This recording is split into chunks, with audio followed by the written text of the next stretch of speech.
Hey, welcome back, guys. So today on this video, we are talking about your Wave apps, and more specifically, I'm going to quickly answer a question I keep getting a lot on my other video, and that is, how do you create a customer estimate in your Wave app? So let's go ahead and talk about this. First off, guys, real quick video, not too many steps involved, so be sure to stick around to the end of the video. But why would you want to create an estimate in Wave apps anyways? Well, that's pretty easy. If you're running a business, you know that sometimes your customers require a written estimate before you can proceed with a job. Whatever the case is, it's a pretty easy process. It's handled here in your Wave apps account. Check my video description. I'll try to leave the written instructions there as well. But I've already logged into my Wave apps, and this is the home screen. Now here on the home screen, if you want to set up a customer estimate, go ahead and click on this button here on the left, Sales and Payments. Once you do that, you're going to see a drop-down menu, and you want to click here, Estimates. Okay, once you do that, you're going to see all of the estimates you might have put together in your Wave apps. However, to create a new one, go ahead and click on Create Estimate here on the top right. Okay, so here is where we can go ahead and put together a customer estimate. First, you're going to click right here and add a customer. So once you click there, you're going to see a list of all of your customers, and you can just click on their name. Now, if your customer has not been added yet, you can simply click right here, create a new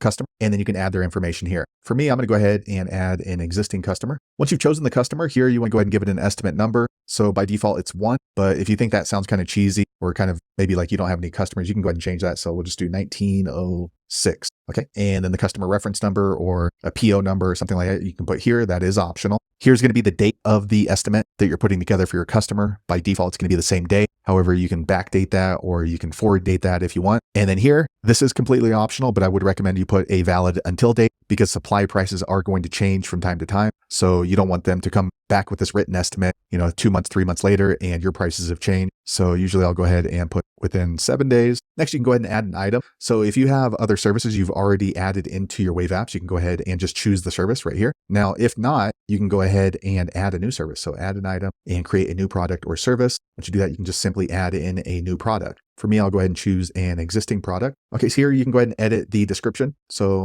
you can kind of box this in as much as possible, setting up different terms and descriptions. So that way there's no dispute with you and your customer later, because this is going to be a written estimate. They're going to be able to reference this back later. And if you're going to be offering more than one service or one product, you can keep adding in products one by one on each line item. All right, down here, you can go ahead and add in a discount if you offer something like that. So this can be a dollar discount or a percentage of discount. So maybe the description is, if booked within 48 hours, you're going to end up with this discount. Also, if there's sales tax involved, you can go ahead and add the sales tax here. So choose a sales tax you already have set up in Wave, or you can create a new sales tax if it's in a different jurisdiction. Okay, and then down here at the bottom, notes and terms. This is completely optional, but same thing. You definitely want to add in as many terms as possible. So that way, if there's a dispute with your customer in the future, you're going to be able to reference this back later, such as they were supposed to give access within 48 hours, or the house was supposed to be vacant, whatever kind of dispute that could come up later. Make sure that you label it out clearly here. And then down here, you can go ahead and add attachments. So for example, if you're some sort of a contractor and maybe you're putting together a patio, you can go ahead and upload renderings. You can go ahead and upload the before pictures if you want here. And once you're ready, go ahead and click on Save and Continue. Okay, next you're going to get a copy of the customer estimate. So you can go ahead and just scroll through it, make sure that it looks good to you. And if so, go ahead and click on Approve Draft right here. All right, once you have approved the draft, you can go ahead and send the estimate. Or if you want to print it out or just save it to your computer, you can click right up here and export as PDF or print it out. So there you have it, guys. If you're wondering how to create an estimate for your customer in Wave apps, that's the easiest way I know how to do it. If you know an easier way, be sure to leave a comment below. Let the rest of us know how you did it. Hopefully you found that video useful. If so, click thumbs up or maybe consider subscribing to my channel, and I hope to see you on the next video. Thanks again for watching.